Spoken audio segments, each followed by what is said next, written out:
En lo que es el metabolismo, vamos a ver primero cómo obtenemos nosotros todos nuestros macronutrientes de nuestro entorno, obviamente a través de la alimentación, y luego nos vamos a meter con lo que es realmente el metabolismo celular, que es lo que ocurre dentro de la célula. Pero obviamente vamos a ver cómo primero la célula hace para obtener ese nutriente. En este caso estamos hablando de los carbohidratos. Lo mismo vamos a hacer con proteínas y lo mismo vamos a hacer con los alimentos. ¿Cómo los alimentos llegan a nuestras células?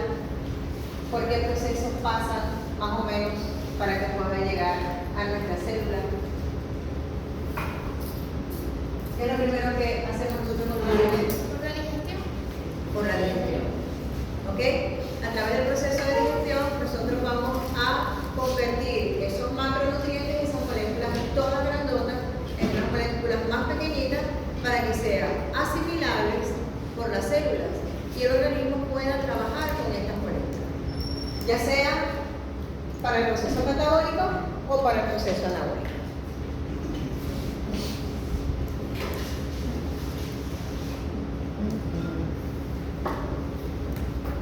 No, va a tener que ser con el clic porque la flechita no hace caso. Ya los botones ahora, Ahora sí.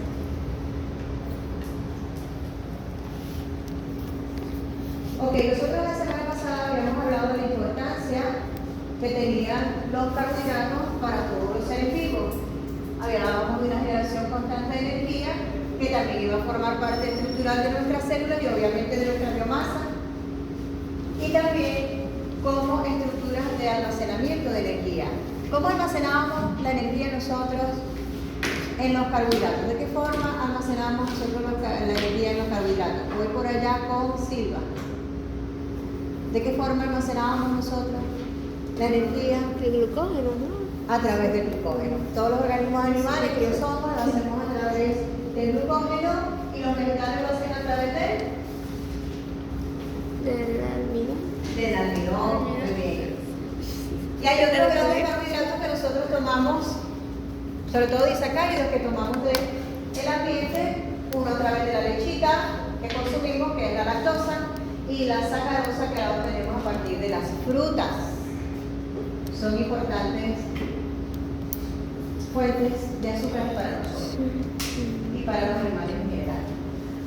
Fíjense, cuando nosotros hablamos del metabolismo de los carbohidratos, nosotros nos vamos a pasear tanto por lo que son los procesos catabólicos, todo lo que está marcado en flechitas rojas, lo llamamos nosotros procesos de catabolismo, es decir, mediante ellos nosotros vamos a pasar las moléculas de carbohidratos hacia un final que es de energía y también formación de estructuras, como en el caso de la ruta de las pentosas fosfato, en formación de ciertas moléculas de azúcar que necesitamos para construir otros elementos.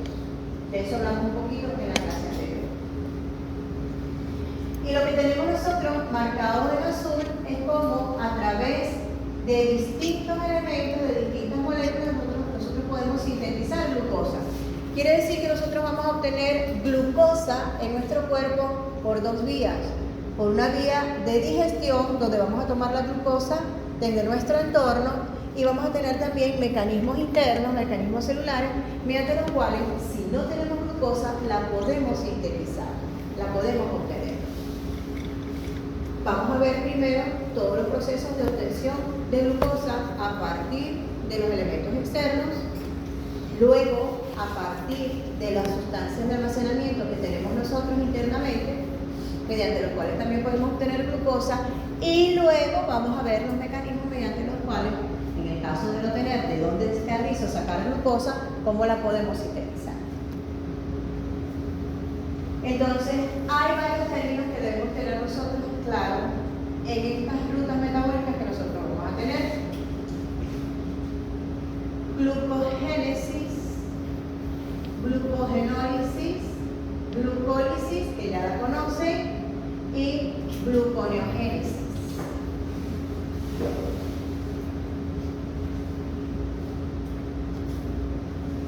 Dentro del metabolismo de los carbohidratos,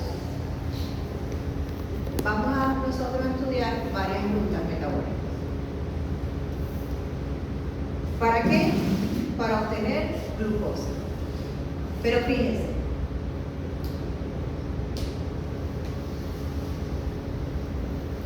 gluconeogénesis.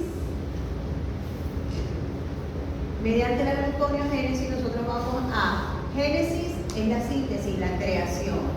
Vamos a crear glucosa nueva a partir de elementos más pequeñitos.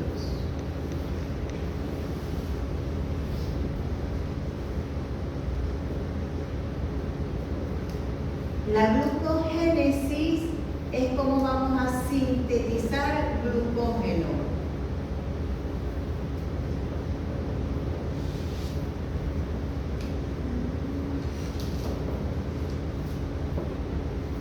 Y glucóneo es síntesis de glucosa.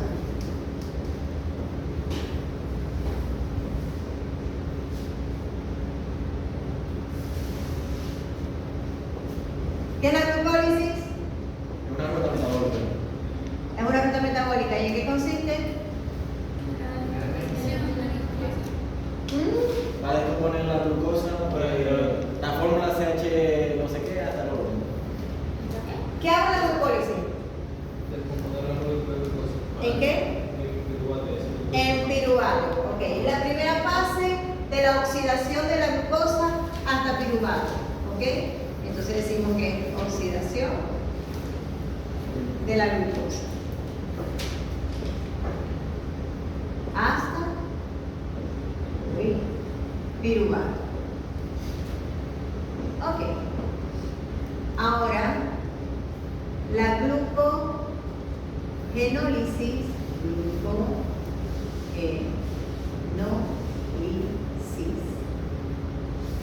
génesis es formación, creación.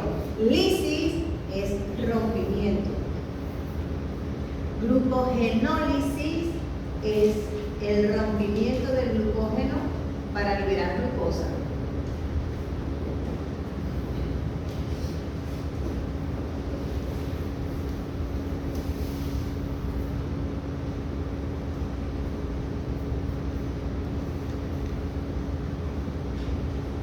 Yo sé que al principio cuando uno lo ve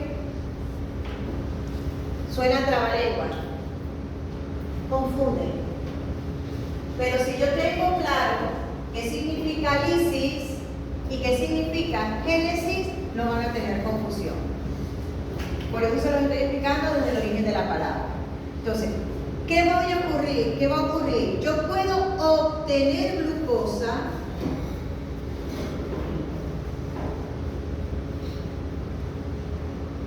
mediante varias vías. Por rompimiento del glucógeno, va a ser quizás una de las vías por las que opta. Vamos a escribirlo más abajo. Nuestro cuerpo, ya vamos a ver en qué momento. Buenas tardes. Voy a obtener glucosa primero, obviamente, por un proceso de ingestión y digestión. Luego la puedo obtener por glucogenólisis y también la puedo obtener por gluconeogénesis. Y a esa glucosa que está obteniendo el cuerpo para generar cualquier cosa, prácticamente yo voy a utilizar primero la glucólisis y a través de la glucólisis voy a tener piruvato. Y ese piruvato yo lo puedo utilizar y llevarlo hasta el ciclo de Krebs. Y en el ciclo de Krebs yo voy a generar una cantidad de metabolitos que nosotros vamos a ir viendo, y ya vimos un poquito cómo algunos de esos metabolitos podían generar, por ejemplo, aminoácidos. Y cómo pueden ser nuevamente, vamos a ver nosotros, reutilizados para seguir generando más glucosa.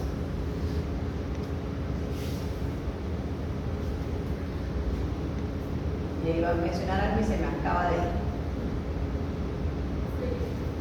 Cuando tenemos nosotros un exceso de glucosa,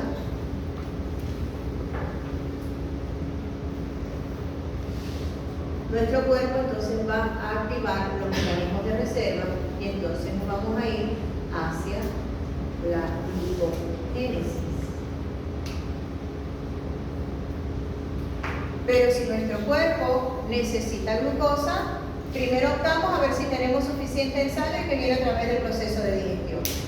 Si no tengo suficiente en sangre, entonces me voy a ir por un proceso de glucogenólisis, es decir, voy a romper el glucógeno que tengo de reserva para obtener energía.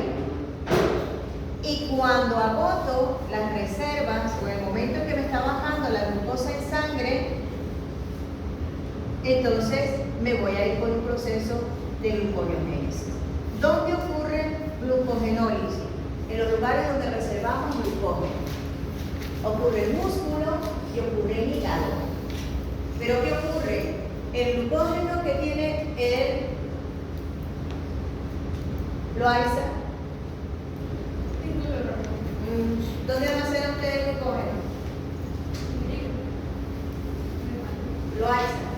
¿Dónde usted almacena el glucógeno?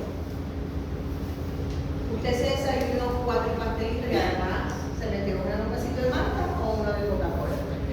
¿Dónde almacena usted eso? Todo ese exceso que se está consumiendo. Cuénteme. ¿Ah? En el páncreas. El páncreas no es un lugar de almacenamiento. ¿Ok? Normalmente almacenamos en hígado, en músculo, o si tenemos mucha grasita, estamos consumiendo mucha grasita también, la vamos a almacenar en los adipocitos. ¿Ok?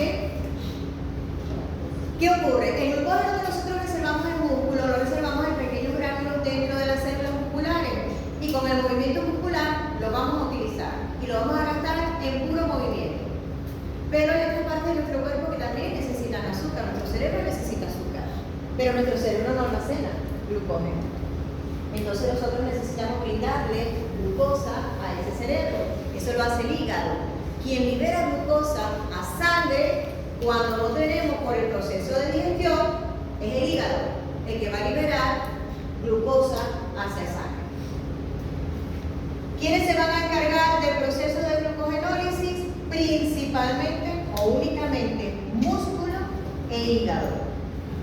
¿Y quiénes se van a encargar del proceso de la gluconeogénesis?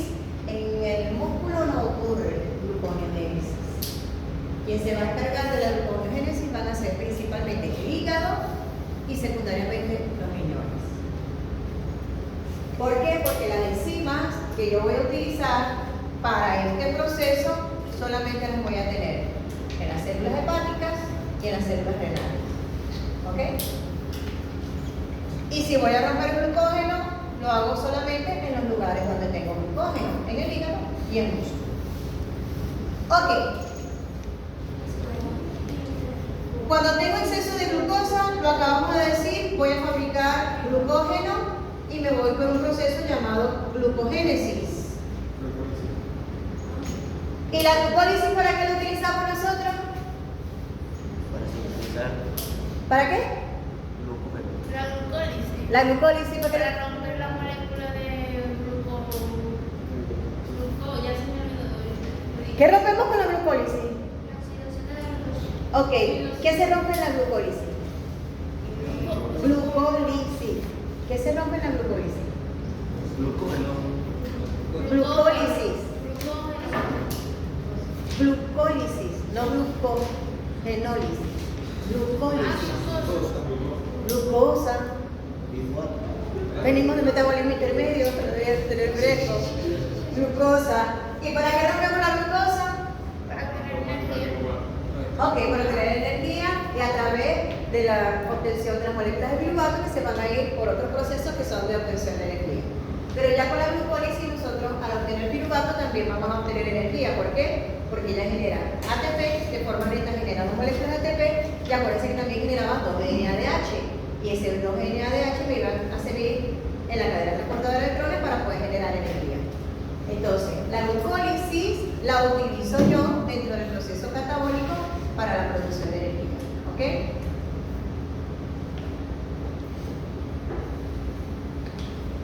Vamos a ir entonces con nuestro primer proceso, que es el proceso de digestión. Nosotros normalmente obtenemos los azúcares de los elementos que tenemos en la naturaleza. Ciertamente, cuando nosotros consumimos carne, pollo, pescado, todo el mundo dice, estás consumiendo proteína. almacenamos glucógeno en los músculos, la vaca también. Entonces cuando nosotros comemos nuestra proteína, que decimos que comemos la proteína, también están consumiendo glucógeno. Y a partir de las carnes nosotros estamos consumiendo glucógeno. Y a partir de los vegetales estamos consumiendo varios tipos de azúcares, principalmente almidón. La celulosa sí la obtenemos, pero no la podemos procesar nosotros. ¿Okay? Eso es una especialidad que tienen los rumiantes y algunos herbívoros. Y principalmente lo hacen por la flora que tienen, por la flora microbiana que tienen, que son los que empiezan a degradar especialmente este tipo de sustancias porque son muy complejas. Entonces, ¿qué vamos a tener nosotros principalmente? Almidón y glucógeno. La amilopectina es más o menos lo mismo que el almidón, lo único que está almacenada en forma, ¿cómo se llama? Estructuras de forma helicoidal. Pero también la vamos a conseguir en las frutas, principalmente el almidón en las raíces, ya de eso hablamos la semana pasada. Y la celulosa, sí, nosotros, los monogástricos, para nosotros los monogástricos es complejo degradar la celulosa. Si la vamos a utilizar, la utilizan son nuestros microorganismos que liberan sustancias que sí podemos nosotros utilizar.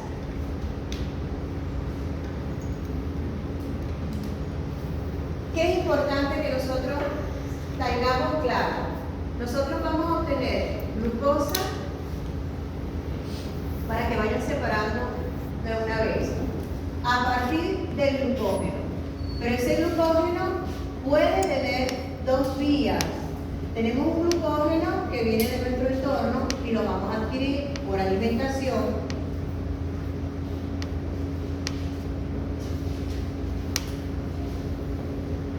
Y tenemos un glucógeno endógeno o interno, que es el que tenemos nosotros almacenado en hígado y en músculo.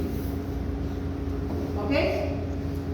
Vamos a trabajar ahorita con este tipo de glucógeno y con el almidón. ¿Qué diferencia vimos nosotros la semana pasada que había entre el glucógeno y el almidón? Que el almidón era de las plantas. El almidón era de la planta y el Y glucógeno nosotros- lo producen los animales. ¿Cuál era la diferencia entre ellos dos? La manera en la que se degrada, ¿no? Uno simplemente es un poco más ramificado que el otro, pero estructuralmente todos están compuestos ¿de qué molécula? De glucosa. De glucosa. Ok, no puede ser que la única persona que me responda sea una sola. Pues yo no le estoy dando clase a una sola persona.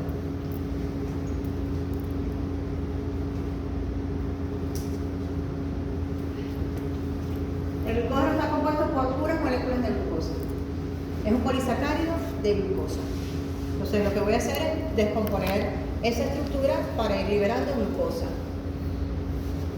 Los otros azúcares que dijimos que obteníamos de la naturaleza, teníamos a partir de otros elementos, como por ejemplo el almidón, que ya lo dijimos, es muy similar, lo único que no es tan ramificado como el glucógeno, y también de algunos disacáridos que son importantes por la presencia en el ambiente y porque nosotros tenemos la capacidad para digerirlo. Dentro de ellos tenemos la lactosa, la sacarosa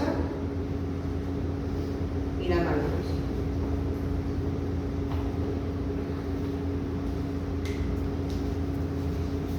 De todos ellos, ¿qué vamos a obtener nosotros? Glucosa, a partir de un proceso de digestión. El proceso de digestión de los carbohidratos se inicia en la boca a través de la producción de una enzima que llamamos la amilasa salival. La amilasa lo que hace es romper los enlaces glucosídicos alfa 1,4 y lo que hace es empezar el proceso de digestión. Sin embargo, vamos a decir que es un proceso de digestión relativamente corto, porque eso prácticamente tiene la duración entre el proceso de masticación y de deglución. Porque una vez que llega al estómago, el pH ácido del estómago desactiva a esta alfa-amilasa.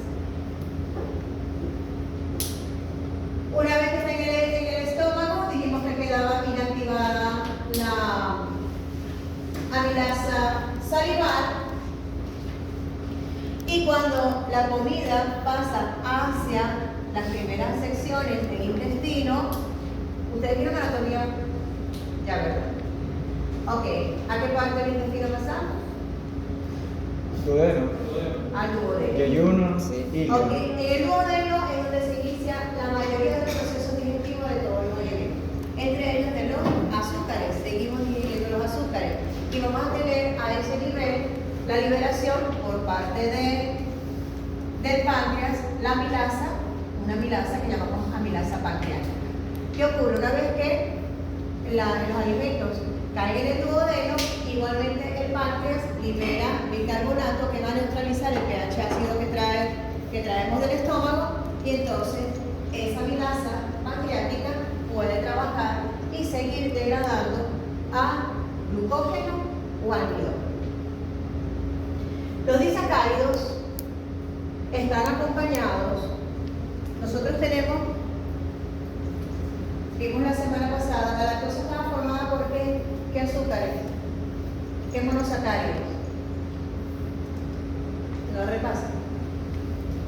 No hay problema. ¿La lactosa por qué está formada?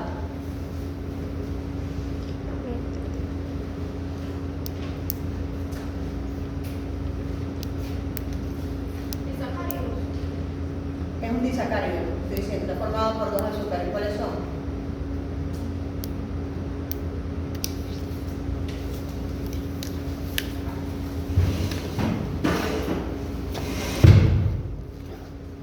Este no es beta y alfa, beta y alfa. Por una glucosa y una galactosa. La sacarosa está formada por una glucosa y una fructosa. Y la maltosa está formada por dos moléculas de glúteos. Estos son los disacáridos más frecuentes que tenemos nosotros en la naturaleza.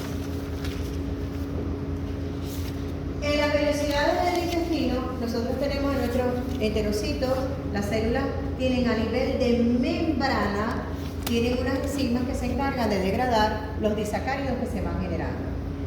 Esta amilasa lo que hace es romper enlaces alfa 1,4 y va liberando pequeñas fracciones de los azúcares que tenemos nosotros complejos, pequeñas fracciones del almidón. Si ese almidón tiene 800, por ejemplo, azúcares, ella va liberando pequeñas fracciones. Y el resto de las amilasas que tenemos ahí van a ir cortando esas estructuras. Cuando los cortamos con un compuesto que además tiene otra estructura, otro azúcar que no es la glucosa, es cuando entonces van a entrar en acción estas enzimas que están en la membrana, normalmente están en la membrana de los enterocitos, que son la maltasa, dextrinasa, lactasa, que son las que se van a encargar entonces de liberar la fructosa, de liberar la galactosa, para poder entonces dejar la glucosa por un lado y el otro monosacárido por otro lado, ya sea la lactosa, la fructosa, la galactosa, la fructosa u otra molécula de glucosa. Entonces vamos a tener una cantidad de enzimas que entonces van a trabajar con estos elementos para poder liberar los monosacáridos. La digestión de los azúcares es sumamente sencilla. Vamos a tener varias enzimas, dentro de las cuales están principalmente la dextrinasa, maltasa, lactasa, sacarasa, trealasa. Las personas que dicen que tienen resistencia a la lactosa es porque carecen de esta enzima. En la medida que se van poniendo viejitos, dejan de producir la lactasa y entonces crean lo que llamamos nosotros la resistencia a la insulina. ¿Qué ocurre a la insulina? A la lactosa. Cuando hay la acumulación de lactosa, el gradiente osmótico se altera en el intestino, y entonces la persona siente que tiene como una especie de diarrea, por decirlo de alguna manera. Ok. Una vez que están liberados los monosacáridos, entonces se procede a entrar al enterocito. Nosotros dijimos que había unos transportadores de glucosa. ¿Cuáles eran los transportadores de glucosa? Y hablamos también del transportador de fructosa, por ejemplo. La glucosa, sí. Muy bien, los GLUT y los CLGT, ¿ok?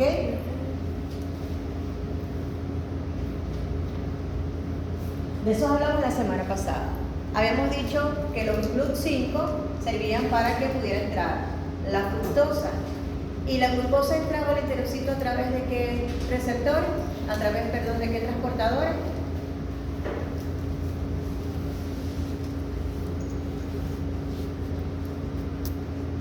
Entonces lo que vimos la semana pasada, ustedes se lo van a estudiar esta semana para el examen de la semana que viene. Más todo esto. Los CLGT. Dijimos que entraban por los CLGT y para poder pasar de la célula, de los enterocitos, hacia el flujo sanguíneo que se iba a dirigir al hígado, lo que llamábamos nuestro sistema porta, entonces iban a actuar los GLUT2. Eso lo explicamos la semana pasada. Los GLUT2. Los GLUT2. Ok, los GLUT4 tenemos principalmente en músculos y además también en GLUT2. Los GLUT2 están específicamente ahí, en la parte basal de los enterocitos y también en hígado. Dije que no le iba a pedir que se aprendieran exactamente, pero sí es importante que ustedes sepan que a nivel de enterocito, los que permiten la entrada de la glucosa ya desde la luz intestinal hacia nuestro sistema son los CLGT. Y los que permiten CLGT. Los enterocitos son una célula del intestino. Sí.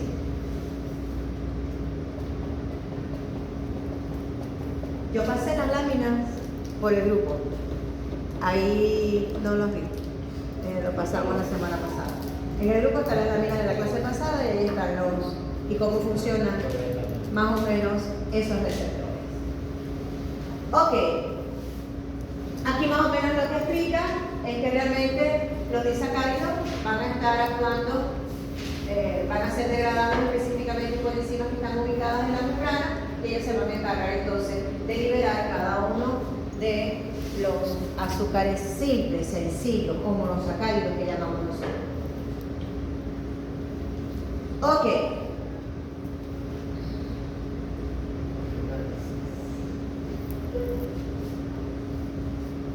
A través de ese proceso que nosotros acabamos de ver, lo que liberamos son los azúcares sencillos, pasan a la célula del enterocito y para poder pasar al sistema porta, que lo va a dirigir a todo el resto del cuerpo, que va a utilizar la glucosa y todos los azúcares que estamos generando, simples, lo hacemos a través principalmente del GLUT2.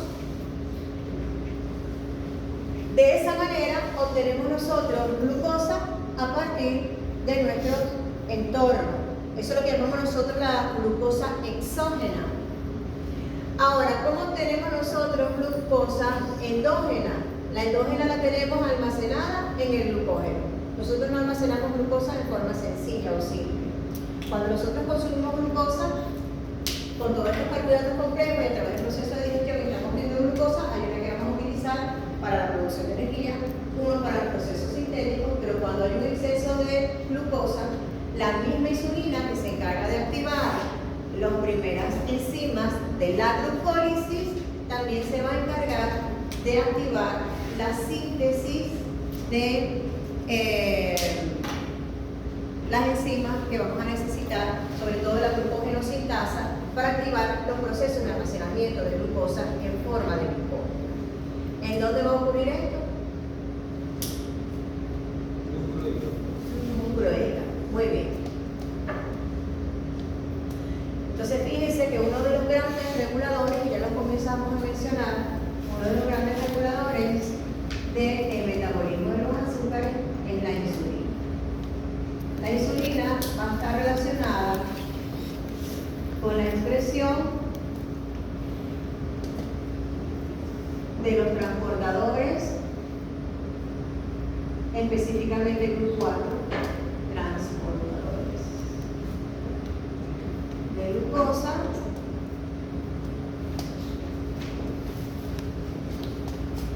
tipo GLUT4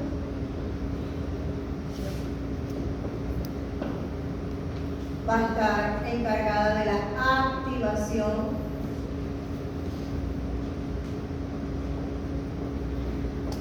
de enzimas que van a estar actuando a nivel de glucólisis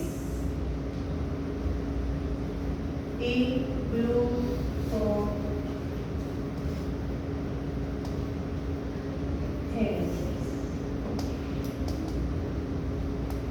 ¿Qué quiere decir? Que de alguna manera la insulina a su vez puede estar regulada por las concentraciones elevadas de glucosa en sangre. Es regulada por las altas concentraciones de glucosa en sangre. Esas altas concentraciones de glucosa en sangre son detectadas en páncreas, específicamente por las células beta.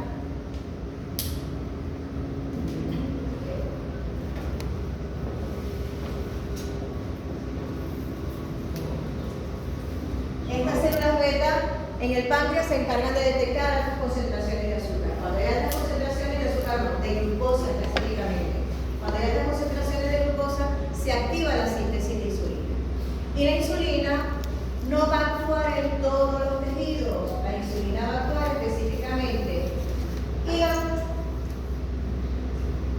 adipocitos y músculos. ¿Y Quiere qué? decir que tienen receptores. ¿Profe? ¿Adipocitos y qué? Adipocitos, músculos. células musculares, Ok. porque es allí donde ella va a controlar y a metabolizar justamente y controlar las concentraciones de azúcar, de glucosa. Ok, vamos a seguir con nuestro proceso.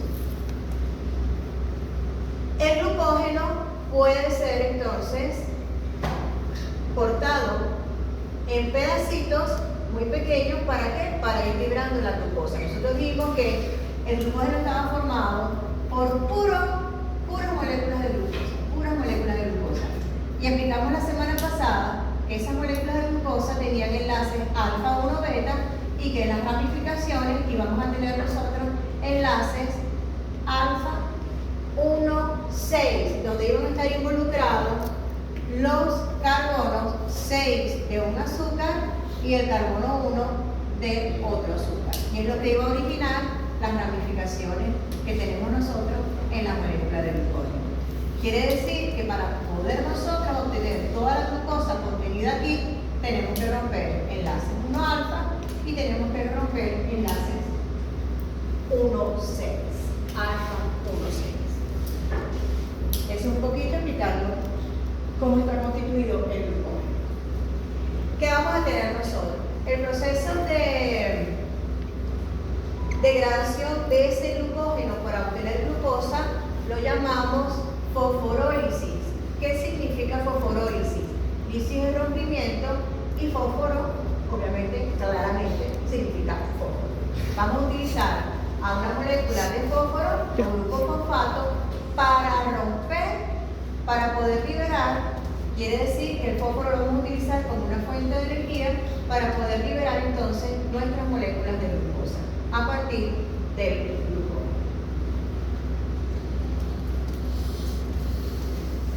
Ok, la enzima que principalmente va a estar actuando en un primer paso, que es ese proceso de fosforilación. Vamos a ver que despierte aquí la gente. Oriana, no te me vas a sentar allá, te vas a sentar aquí, en el pupitre del sur.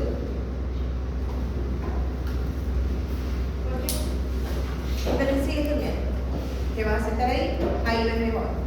Desde ahí casi no se ve. ¿Por qué se sientan ahí si de ahí casi no se ve bien? ¿Ah?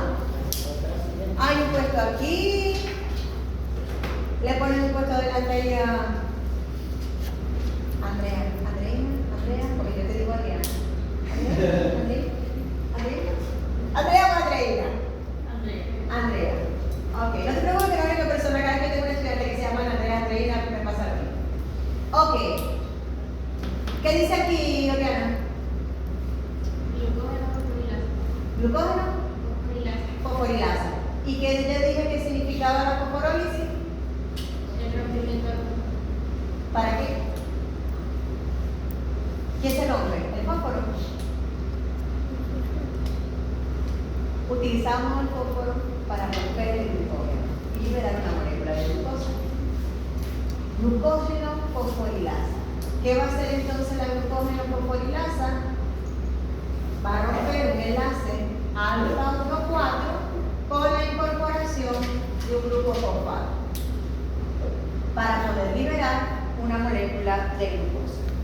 ¿Qué ocurre con la glucógeno fosforilasa? La glucógeno fosforilasa, cuando fosforila en el carbono número 1, utiliza esa fosforilación para romper, vamos a decir, la glucosa terminal que tenga el glucógeno.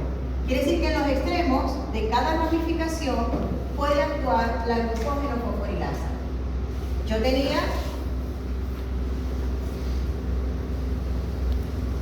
tengo el glucógeno y lo tengo ramificado. Por cada extremo va a empezar a actuar la glucógeno fosforilasa, porque ella puede romper los enlaces alfa 1 beta. Pero para romper, ella va a incorporar un grupo fosfato. ¿Qué ocurre? Que lo incorpora en el carbono número 1 a través de una enzima que es una mutasa, es una isomerasa. Las mutasas son isomerasas, lo que hace es mover el grupo fosfato de la posición 1 a la posición 6. ¿Para qué? Para romper la molécula de glucosa. La rompe aquí. La fosforilasa, la glucógeno fosforilasa me va a romper el enlace alfa 1,4 metiendo de por medio un grupo fosfato. Pero cuando mete el grupo fosfato se une al carbono número 1 de la glucosa saliente. Luego, posteriormente, actúa una mutasa y esa mutasa lo que va a hacer es trasladar ese grupo fosfato a la posición 6 de la molécula. ¿Para qué?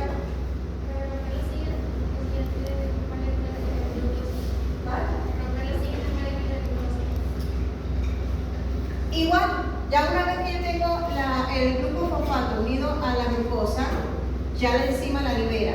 Esta enzima la libera. Luego viene otra que es la mutasa y transfiere este grupo fosfato del grupo 1 al grupo 0. ¿Para qué lo hace? Para crear más glucógeno. Más, se puede decir, liberar la glucosa. ¿Cuál es la finalidad de liberar la glucosa? Obtener energía. ¿Y qué necesito yo para generar energía? ATP. Tener una glucosa 6-fosfato. Acuérdense que la glucólisis, el primer paso de la glucólisis es fosforilar la glucosa y la glucosa se fosforila en el carbono número 6, generando glucosa 6-fosfato. Entonces, detalle importante. Cuando ocurre este proceso, la célula, esto está ocurriendo dentro de la célula, porque la que almacena glucógeno es la célula, que lo tiene internamente. Empieza a utilizar ese glucógeno para liberar a la glucosa y poderla utilizar.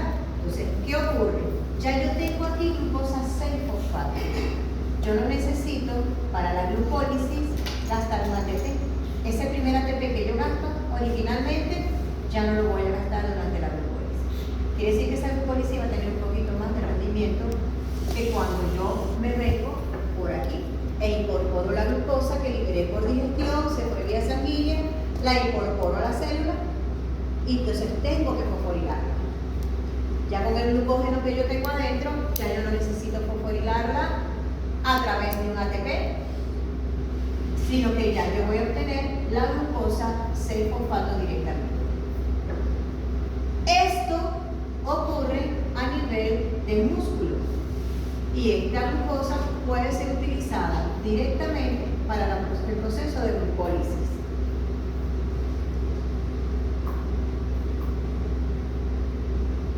Esa es la acción que tiene de la isomerización de la mutasa. Ok. Antes de pasar acá, cuando yo voy liberando esa glucosa 6-fosfato, nosotros dijimos que eso ocurría en hígado y en músculo. Si yo estoy en músculo, yo voy a utilizar esa glucosa para el movimiento y directamente voy a utilizarla, esa glucosa 6-fosfato. Pero ¿qué ocurre? En hígado, el hígado lo que se va a encargar es de liberar esa glucosa al torrente sanguíneo para que llegue a las otras células que no tienen que ver con el sistema muscular para que puedan utilizarlo para sus funciones. ¿Qué ocurre? En el hígado nosotros tenemos una enzima. ¿Cuáles son las enzimas que quitan fósforo? ¿Cómo dijimos que se llamaban? Las quinasas incorporaban y las que quitaban, ¿cómo se llamaban? ¿Ah? Fosfatasas. Tenemos una glucosa fosfatasa que se va a encargar de quitarle ese grupo fosfato para que la glucosa a través del GLUT2 pueda salir de la célula del hígado e irse vía sanguínea a donde sea necesario. Para unirse a otro grupo. Donde sea necesaria, la libera a sangre. ¿Por qué? Porque realmente quien va a regular las concentraciones de glucosa en sangre es el hígado. El músculo lo que va a hacer es proporcionarle la glucosa que necesita el músculo para moverse. Pero quien va a proporcionar las concentraciones de glucosa en sangre para que puedan ser utilizadas en cualquier otra parte de nuestro sistema va a ser el hígado. Entonces, en el hígado vamos a tener una enzima que no está en músculo, que es la que se encarga de desfosforilar esta glucosa fosfato para que entonces pueda liberar la célula a la glucosa a través de los GLUT. Acuérdense que los sistemas GLUT no requieren de energía. Y si yo tengo la glucosa unida a un grupo fosfato, es un grupo muy electronegativo y tendría que gastar energía para poderlo sacar. Entonces le quito ese grupo fosfato y simplemente el GLUT va a reconocer cuando hay altas concentraciones dentro de la célula y va a liberar esa glucosa entonces al revés, hacia el entorno, hacia el medio, es decir, hacia sangre, para que entonces esa glucosa, una vez que esté en sangre, pueda dirigirse a cualquier parte del sistema que la vaya a necesitar. ¿Ok? Entonces tenemos una diferencia entre la glucogenólisis que está ocurriendo en músculo y la glucogenólisis que está ocurriendo en hígado. ¿Ya revisaron nosotros? Seguimos. Fíjense que aquí lo que estamos rompiendo nosotros son enlaces alfa 1,4 y dijimos que el glucógeno tenía enlaces alfa 1,4 y también tenía enlaces alfa 1,6. Quien se encarga de romper los enlaces alfa 1,6 es una enzima que llamamos nosotros la enzima desramificante, porque es la que va a reconocer ese enlace alfa 1,6 y 1,4. ¿Por qué decimos 1,6 y 1,4? Por lo siguiente. Yo tengo mi molécula de glucógeno. La reconoce al glucógeno, es activada esta fosforilasa, es activada cuando hay carencia de glucosa y entonces empieza a degradar por los extremos a la glucosa. Rompe el enlace 1,4, rompe el enlace 1,4, rompe el enlace 1,4 y rompe el enlace 1,4. Cuando la enzima se consigue un residuo de 4 azúcares, ella para. Ella no sigue funcionando ahí, sino que se va a otro extremo y sigue rompiendo alfa 1,4, alfa 1,4, alfa 1,4, alfa 1,4, hasta que esto se vuelve a conseguir un residuo de 4. Se va a otro extremo y ella sigue rompiendo. ¿Por qué? Porque este enlace alfa 1,6 que está aquí, ella no tiene la capacidad de romperlo. Entonces, cuando deja ese residuo libre, entonces viene la desramificante, reconoce el residuo. Es una de las pocas, si no la única enzima que se ha determinado que tiene dos actividades enzimáticas a la vez. Ella tiene la capacidad, ella rompe este residuo de 3 azúcares, de 3 glucosas, rompe el enlace 1 alfa, lo traslada al extremo que está aquí y luego el azúcar que quedó sencillito aquí rompe el enlace 1,6. Entonces tiene la capacidad de actuar como una transferasa y luego como una glucosidasa porque rompe el enlace glucosídico alfa 1,6. Igualmente rompe aquí el enlace alfa 1,4. Entonces reconoce el sitio, rompe el enlace alfa 1,4, lo transfiere al extremo de la cadena más cercanita y luego se va a encargar de liberar esta glucosa de aquí. que esta glucosa de aquí, ventaja para una cosa y desventaja para otra. Esta desramificante la tengo yo en músculo y la tengo en hígado, igualita. Esta desramificante, cuando rompe la glucosa, no la fosforila, no es por fosforólisis. Entonces ella es liberada solita, la glucosa sola. Si está en hígado, es una ventaja, porque la va a liberar sin necesidad de que actúe la fosfatasa. Pero si está en músculo, esta glucosa entonces tiene que ser fosforilada para poder pasar al proceso de la glucólisis. ¿Me expliqué? No todos al mismo tiempo, por favor. ¿Qué pasa? Que lo que hago es convertir la ramificación en una molécula lineal y aquí entonces puede seguir trabajando por este extremo, puede seguir trabajando la fosforilasa para romper el enlace 1 beta. O sea, Lo que pasa es que la fosforilasa no reconoce a esta ramificación. Y lo que hace la desramificante es convertir esa ramificación prácticamente en una molécula lineal. profesor, en el hígado tiene menos proceso y en el músculo más porque tiene que fosforilar para crear glucosa para después hacer un proceso. En cambio en el hígado, como no la reconoce, tiene que hacer un... Ok, dijimos que era una ventaja en el hígado, porque si el hígado que vas a liberar la glucosa, ¿verdad? Lo que hace es que la libera directamente. ¿Qué pasaba? Que por el método de la fosforilasa, lo que yo estoy generando es una glucosa fosfato. En el hígado, esa glucosa fosfato, yo le tengo que quitar el grupo fosfato y tengo entonces la actividad de una fosfatasa. Cuando esto ocurre en célula muscular, esta glucosa que está aquí, que se libera, va a ser utilizada lo más seguro para generar energía, para irse a glucólisis. Para entrar en glucólisis tiene que ser fosforilada y en este caso así se gasta. Sin embargo, la cantidad de glucositas que se generan sin fósforo es relativamente poca en comparación a la cantidad de glucosas que tengo yo dentro del glucógeno. Fíjense, todo lo que es lineal o lo que yo vaya a convertir en lineal me va a liberar glucosa 6-fosfato. Pero todo lo que yo tengo aquí ramificado es mucho menos lo que tengo ramificado, me va a generar una sola glucosita libre, sin fósforo. ¿Ok? Es lo que quiero decir. Que la proporción de glucosa sin fosforilar es relativamente escasa.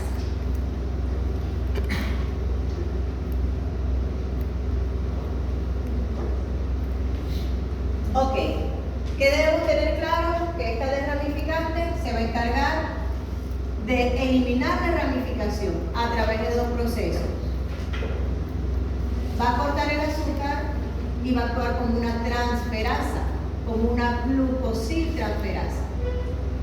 Y luego va a actuar como una glucosidasa al romper el enlace. ¿Ok? Entonces la desramificante va a tener acción de transferasa, de glucosiltransferasa y acción de glucosidasa, alfa 1,6.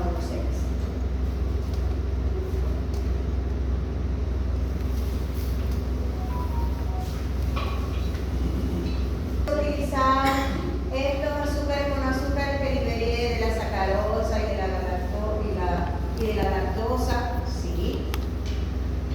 Nosotros podemos generar energía a partir de ellos, o porque las transformamos en glucosa, o porque pueden entrar al ciclo, a la glucólisis de una vez. La fructosa, nosotros dijimos que ella podía entrar, una vez que era obtenida ya por digestión, ella podía entrar a través del GLUT5 y entraba a nuestro sistema sanguíneo. Chévere. Primero entraba el enterocito por GLUT5, pero luego podía ser liberada igualmente hacia nuestro sistema porta. Esa fructosa, acuérdense que en la glucólisis nosotros primero fosforilábamos la glucosa, luego isomerizaba. Por allá ya tienen la vida triste. ¿Qué recuerdas tú de la glucólisis? De los 3 primeros pasitos de la glucólisis. Eso no lo vimos ahorita, ni lo vimos en la clase pasada. Lo vimos en Metabolismo Internet.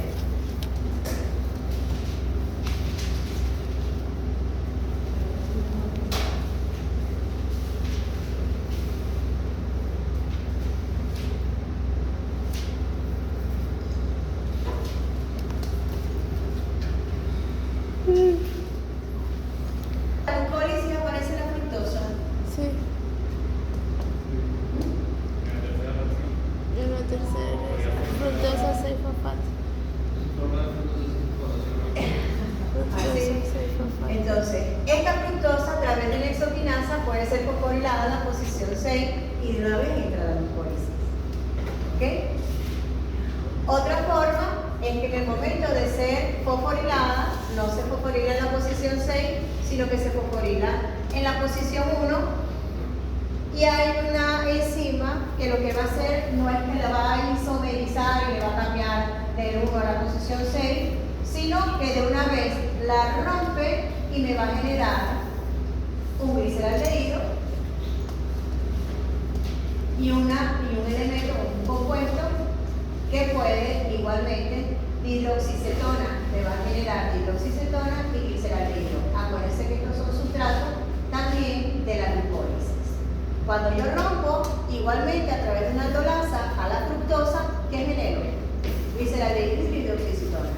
Bueno, igualmente yo puedo generar los mismos residuos, solamente que van a entrar a la glucólisis igualmente, pero directamente desde la fructosa. No van a pasar por la isomerización que tiene que sufrir la glucosa para pasar a fructosa. ¿Ok? ¿Qué ocurre? Que uno de estos dos tiene que ser fosforilado, porque cuando yo rompo la fructosa durante la glucólisis, tiene dos grupos fosfatos. En este caso, yo tengo que agregarle un grupo fosfato a uno de los sustratos generados o de los metabolitos generados por el rompimiento de la fructosa. Se fosforila y obviamente que hay un gasto de ATP. Quiere decir que la fructosa puede entrar de dos maneras a la glucólisis. Una directamente, que eso ocurre en hígado a través de la exoquinasa.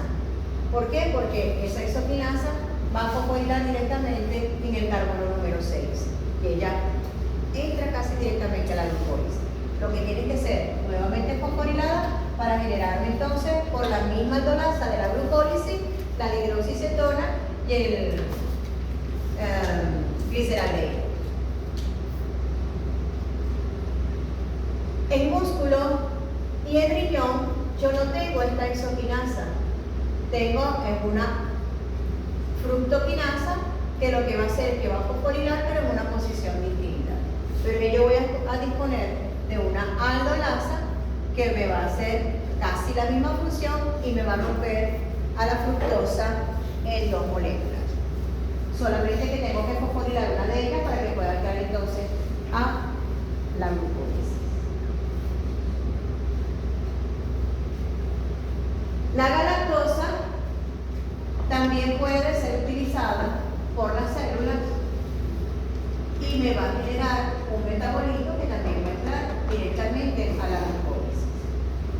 Fíjense, cuando nosotros veíamos la semana pasada los isómeros, habíamos dicho que la galactosa era prácticamente un isómero de la glucosa. ¿Qué es lo que ocurre? Hay un proceso de activación con un grupo fosfato, pero hay una epimerasa que lo que hace prácticamente es mover el grupo fosfato. El grupo fosfato no, rearregla a la molécula de galactosa y me genera una glucosa. Lo que hace es un proceso de isomerización adentro. Cambia la posición de los grupos carbono y me va a generar una glucosa. Esa glucosa 1-fosfato va a entrar a la glucólisis. Acuérdense que tiene que pasar a ser fosfato a través de una mutasa y me entra a la glucólisis. La manosa es otro isómero de la glucosa, también a través de una isomerasa, pero en este caso no va directamente a formarme una glucosa, sino lo que me va a generar, va a isomerizar a una fructosa. Igualmente ocurre con la fructosa, también es un isómero de la glucosa. En este caso, la manosa a través de la exoquinasa primero es activada, se activa con un grupo fosfato y luego a través de la isomerasa me forma la fructosa. En este caso, la galactosa va a isomerizar prácticamente a glucosa, mientras que la manosa va a isomerizar a fructosa 6-fosfato. Ya dijimos que la fructosa 6-fosfato entraba directamente en la glucólisis. ¿Qué es lo que quiero decir con esto? Que los otros azúcares que nosotros estamos incorporando a nuestra dieta también pueden entrar en la glucólisis. Unas porque generan glucosa directamente u otras porque generan algunos isómeros, como en el caso de la fructosa, que entra en la glucólisis también. Por eso es importante que ustedes digan metabolismo intermedio primero, antes que todo.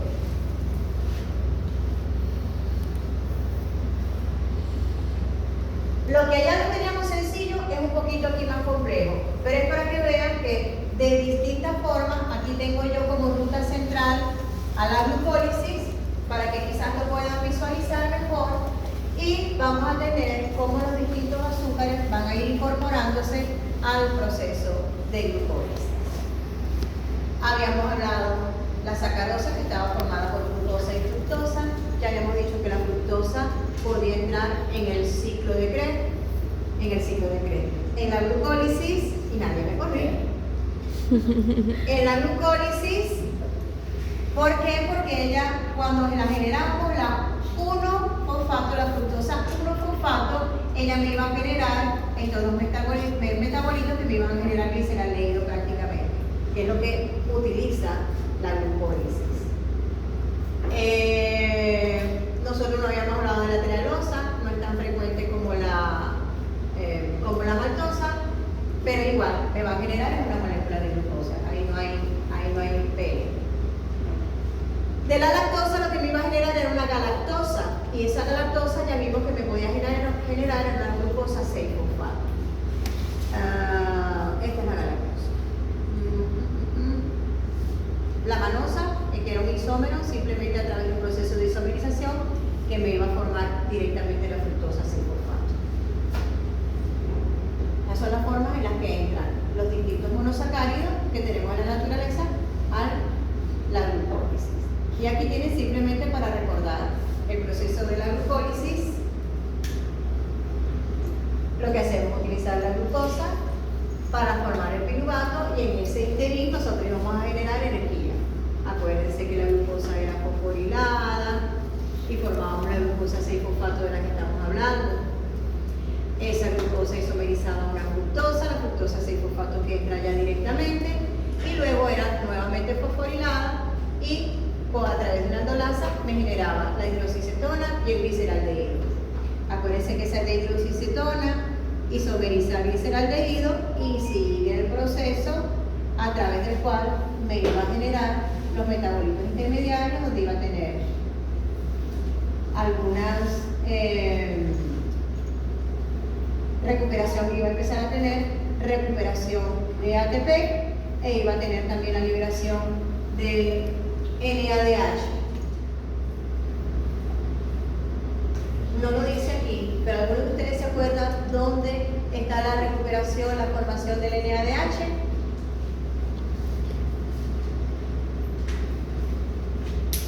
Voy a hacer como tienen ustedes en los emojis. Yo. ¿No se están preparando para el recuperativo?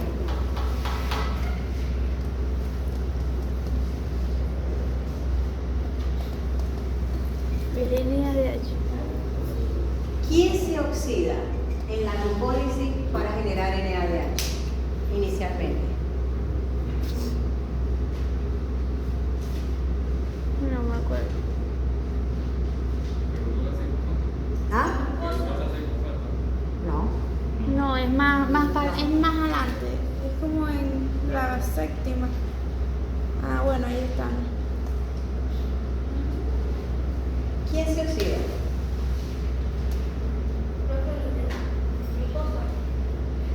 Claro, desde el inicio, obviamente, al final se oxida la glucosa, pero dentro de los metabolitos que ocurren en el proceso de la glucólisis, los metabolitos que estoy definiendo, ¿cuál es el metabolito que se oxida? Pregunta de examen. No es tan fácil.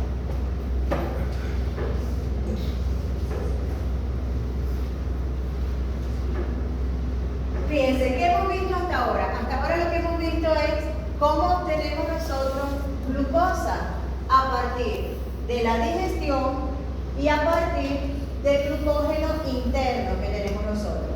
¿Y para qué utilizamos esa glucosa? La utilizamos principalmente para obtener energía a través del proceso de glucólisis, pero también la podemos utilizar para generar algunos metabolitos que son muy importantes para los procesos anabólicos, pero también para los procesos de protección de nuestro cuerpo. Cuando nosotros hablábamos de la cadena transportadora de electrones, decíamos que se generaban muchos radicales libres, que eran iones del oxígeno. Acuérdense que el oxígeno tiene su forma estable en forma de O2, y cuando eso entraba en el complejo número 4, era prácticamente dividido y lo almacenaba en el complejo número 4 para que cuando recibiera los hidrógenos formara H2O. Pero en ese interín se pueden liberar algunos, se pueden escapar algunos oxígenos y generar lo que llamamos nosotros los iones oxidrilos, que son sumamente reactivos. Y para que esto no causara daño celular, la célula tenía un mecanismo de protección, que era aquel mecanismo que llamábamos nosotros ROS. Para poder activar este mecanismo de protección, ella necesitaba DNA de pH, porque realmente lo que hacemos con estos reactivos es generar agua al final. Primero se generaba peróxido de hidrógeno y finalmente agua. ¿De dónde venían esos hidrógenos? Los traía el NA de pH. Entonces, yo necesito, para proteger a mi célula, estos NA de pH. Una manera de obtener estos NA de pH es a través de la ruta de la pentosa fosfato. Pero además de necesitar NA de pH, mi célula también necesita ribosa.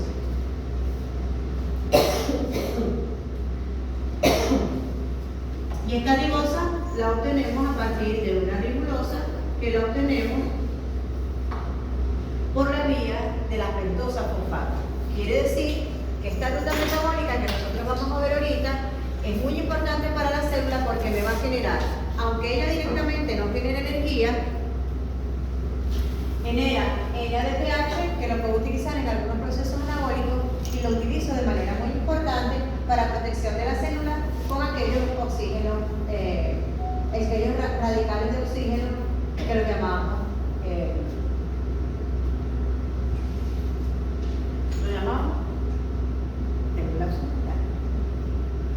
¿cómo lo llamamos? Lo acabo de decir. Radicales libres. No. Aniones de oxígeno. ¿Ok? El NA de pH y la ribosa 5-fosfato. ¿Para qué dijimos nosotros que es importante la ribosa 5-fosfato? Lo dijimos en la clase anterior.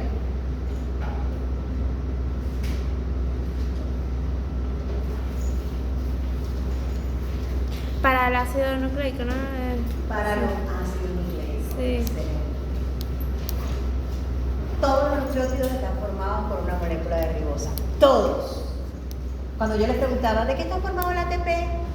Que yo pensé que es una pregunta tonta, resulta que la mayoría no me lo respondieron. Una molécula de adenosina, grupo fosfato y una ribosa.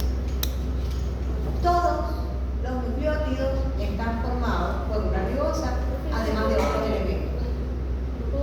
Sí, además de otros elementos, que ya los acabo de mencionar. Entonces, no solamente en el ADN, sino que todo el ATP que nosotros necesitamos tiene una ribosa. Ok, la vía de la pentosa fosfato. La vía de la pentosa fosfato es esta señorita que nosotros vamos a ver ahora. Ella tiene una fase que llamamos una fase oxidativa, donde vamos a obtener el NA de pH, y tiene una fase no oxidativa.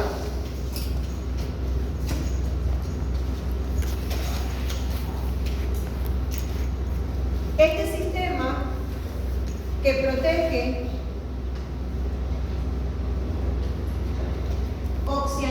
con estos oxianiones es el sistema de la glutatión peroxidasa. Es la que va a transferir esos NA de pH, los hidrógenos que tenemos allí, a ese oxígeno reactivo para formar agua.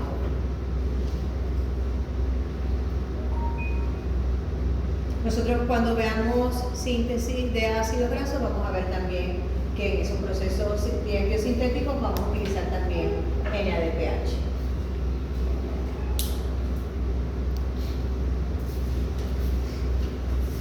Ok, aquí tenemos a detalle la fase oxidativa, que es la primera fase, para la formación, o que va a ocurrir en el ciclo de la pentosa fosfato, previo a la formación de la ribosa. ¿Es importante que se aprendan todas las fases? No. Lo que es importante es que ustedes estén conscientes que yo voy a tener unos procesos, no quiero rayar aquí, me acostumbro a rayar y a veces se raya la pantalla.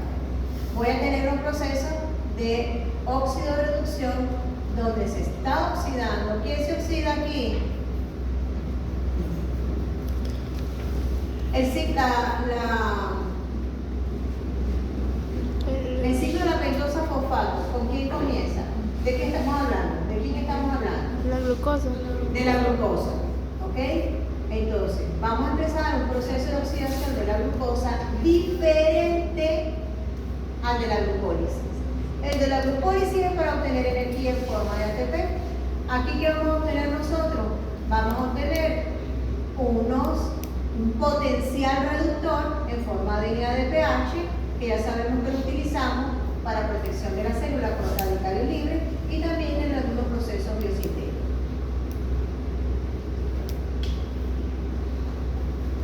Vamos a tener una serie de reacciones donde vamos a tener principalmente dos procesos de oxidación, uno que ocurre directamente a la glucosa. ¿Cuál es el nombre? Darlene. Darlene, ¿qué presentación es el examen? No saben. Yo. El del tercer examen, el de metabolismo intermedio. Tengo algunos ahí por D y no sé quién es. Ajá, Darlene. Yo digo, aquí está el primer proceso de oxidación. ¿Dónde observas tú el segundo proceso de oxidación? Cuando yo hablo de oxidación, hablo de quitarle electrones, en este caso se lo estoy quitando a la glucosa y se lo estoy transfiriendo a una molécula de NADP para formar NADPH. ¿Dónde está, Darlene, el otro proceso de oxidación? Aquí.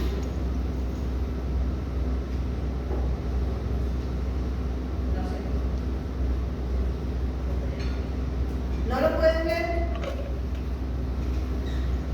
Yo te estoy diciendo que aquí la glucosa está perdiendo hidrógeno, que los está recibiendo el NADP. La glucosa se oxida, el NADP se reduce. Este NADP va a captar los hidrógenos que libera la glucosa.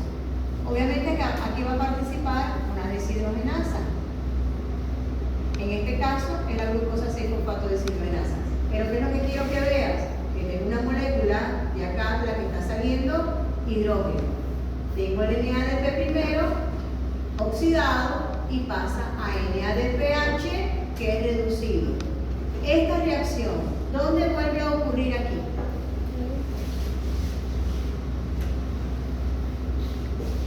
¿Tú ves desde allí? Bueno, acérquese más para que vea mejor. ¿Cuál es tu nombre? Pero dice Keila.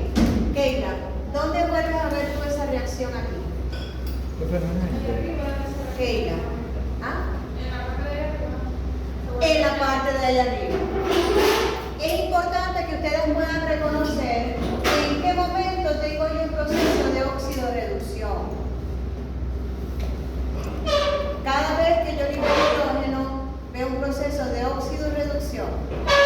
A mí me preocupa esto allí, porque creo que no están viendo nada. ¿Qué debo reconocer yo? ¿Dónde genero NADH o dónde genero NADPH? Aquí estoy obteniendo mi segundo proceso de oxidorreducción. Quiere decir que la glucosa, sin yo especificar mucho cuáles son los sustratos que estoy utilizando, la glucosa se oxida dos veces. Hay dos procesos de oxidorreducción donde está perdiendo hidrógeno y está ganando entonces NADPH. voy a tener dos procesos de óxido-reducción antes de obtener la ribosa 5-fosfato. Voy a obtener una ribulosa que por isomerización isomeriza de ribulosa 5-fosfato a ribosa 5-fosfato. Ajá, yo digo lo siguiente, la ribosa tiene 1, 2, 3, 4, 5 carbonos.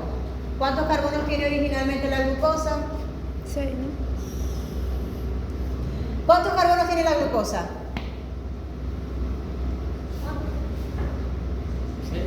6. 6.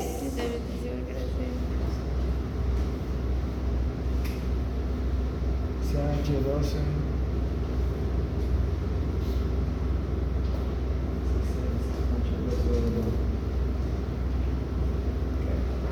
Ahora yo les voy a hacer la siguiente pregunta. Si yo les pregunto a ustedes cuántos carbonos tiene la glucosa y no saben cuántos carbonos tiene la glucosa, ustedes deberían de pasar bioquímica.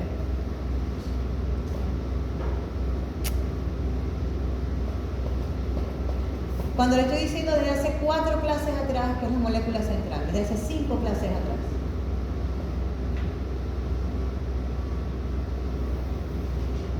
La hemos visto, la hemos dibujado, lineal, circular. Hemos dicho que tiene 6 carbonos. ¿Cuál es el carbono 1? ¿Cuál es el carbono 6? Y les pregunto ¿cuántos carbonos tiene la molécula de glucosa y no saben? Entonces yo creo que no es que la profesora sea buena o sea mala, o que la bioquímica sea difícil, que no están estudiando. Nada. La molécula de glucosa tiene 6 carbonos. Si de 6 carbonos paso a 5, ¿qué quiere decir? Que perdió una molécula de carbono. ¿Cómo se llama la pérdida de una molécula de carbono? Ok, una decarboxilación. Y aquí vamos a tener nosotros lo que llamamos una decarboxilación oxidativa. ¿Cuántas veces hemos visto la decarboxilación oxidativa? La vimos en el complejo de la piruvato deshidrogenasa y lo vimos también en el ciclo de Krebs, donde tenemos decarboxilaciones oxidativas. En este caso vamos a tener una decarboxilación oxidativa. Entonces, de esta manera, desde la glucosa, nosotros vamos a pasar a la ribosa 5-fosfato. Ustedes estudian el ciclo, por favor. No le voy a pedir que se aprenda todos los metabolitos, pero por lo menos tienen que saber que hay dos procesos de oxidación, que hay una decarboxilación y que lo que están generando es ribosa 5-fosfato.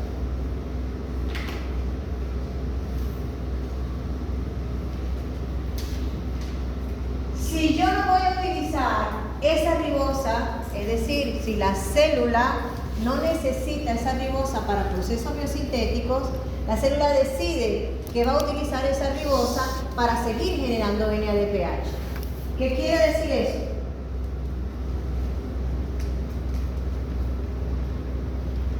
Que si yo no necesito esta ribosa que está aquí, yo voy a seguir utilizando esta ribulosa para seguir generando NADPH. Bueno, si yo necesito, porque estoy en proceso biosintético, necesito formar ATP, necesito formar ácido nucleico, porque voy a entrar en un proceso de síntesis y de división celular. Bueno, toda la ribosa que yo vaya generando, toda la ribulosa que yo vaya generando va a isomerizar la ribosa 5-fosfato. Pero si no la necesito, entonces yo lo que voy a hacer es seguir ciclándola para seguir teniendo NADPH.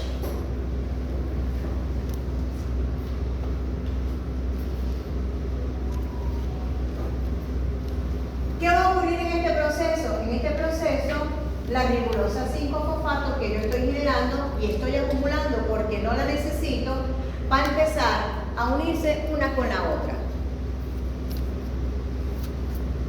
Esa ribulosa que yo estoy acumulando, algunas van a isomerizar a celulosa 5-fosfato.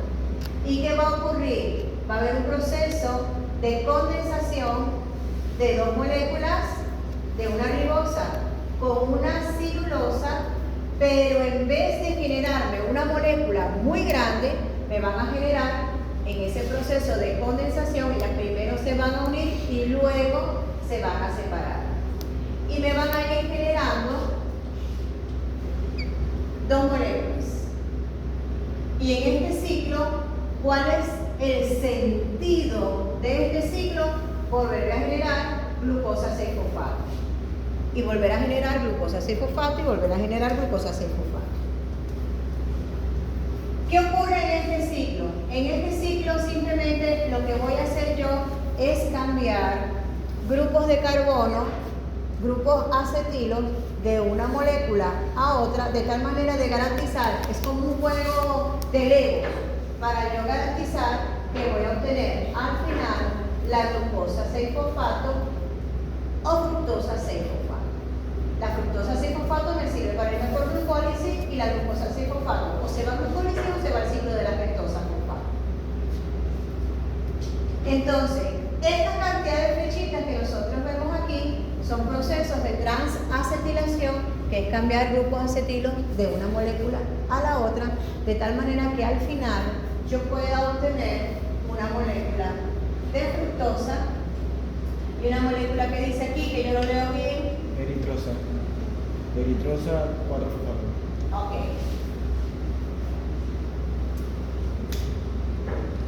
Allá de rosado, tu nombre, cuando yo lo leo, a mí me gusta tu nombre, pero se me olvida. Yo sé. Yo sé, Erika, ¿qué lees tú que dice aquí? No, pero bien, profe. Se ve borroso. De aquí voy a ser borroso. Se ve borroso desde ahí. Sí. Ay, ¿por qué no se acerca? Acérquese ahí. Por eso se duerme, acérquese ahí. Porque el que está aquí sí ve y respondió. Por el único que respondió. Ah, yo sé, Erika, rímese.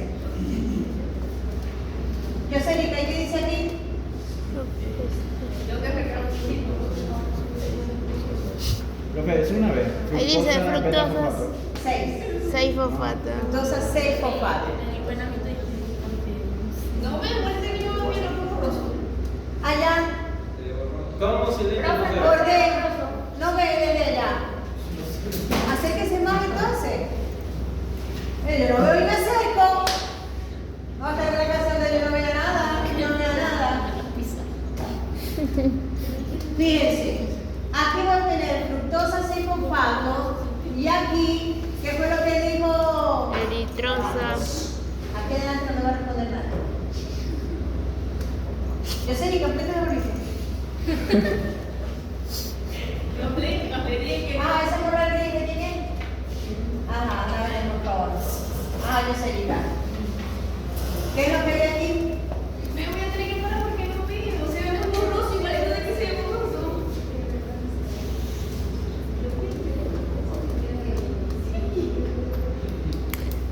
Entonces tiene unos ojos especiales.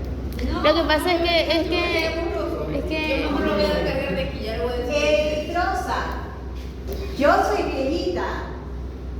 Y de aquí veo. De allá entiendo que no vean. Pero de aquí veo. sí. Fructosa 6-fosfato. Eritrosa 6-fosfato. Esta eritrosa 6-fosfato, si reacciona con una ribosa, me va a generar, por un lado, fructosa 6-fosfato y por otro lado, gliceraldehído 6-fosfato. ¿Para dónde va este gliceraldehído 6-fosfato? Ese no es el de la glucólisis. Sí. Ese es el de la glucosa. La glucosa 6-fosfato, ¿a dónde se va?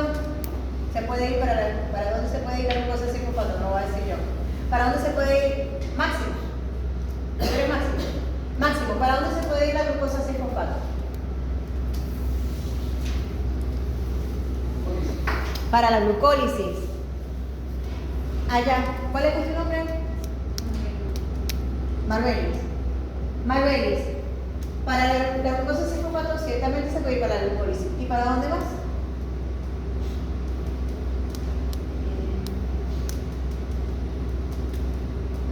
Para el ciclo de la fructosa fosfato, para seguir generando NADPH.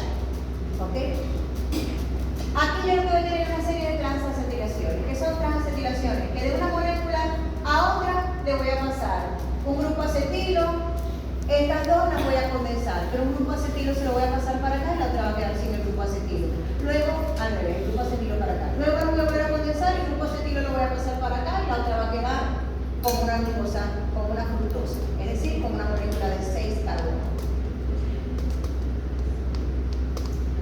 tener glucosa por un lado, por otro lado voy a tener fructosa 6-fosfato. ¿Para dónde puede ir la fructosa 6-fosfato? Yo sé, Erika, ¿para dónde puede ir la fructosa 6-fosfato? También para la glucólisis.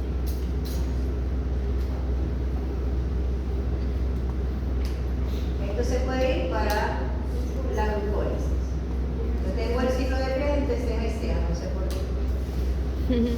Se puede ir para la glucólisis o para la de la fructosa. Muy bien. La fructosa 6-fosfato, ¿para dónde se puede ir, Erika?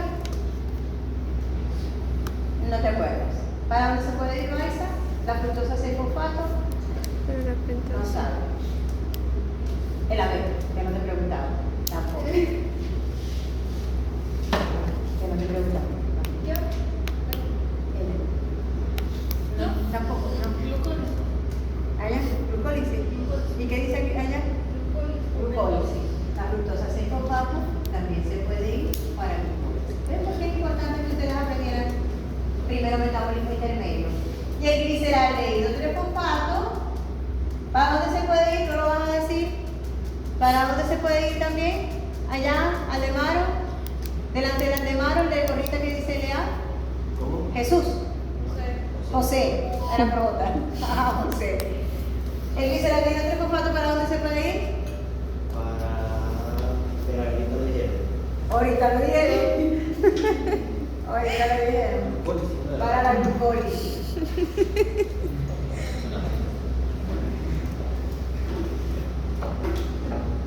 Ella no es una ruta que directamente me vaya a generar energía, pero es una ruta sumamente importante. ¿Por qué? Porque me va a generar aquellos unidades de pH que voy a necesitar para el metabolismo celular, me genera la ribosa, que más importante no puedo ser nada más y nada menos que lo utilizo para generar ADN.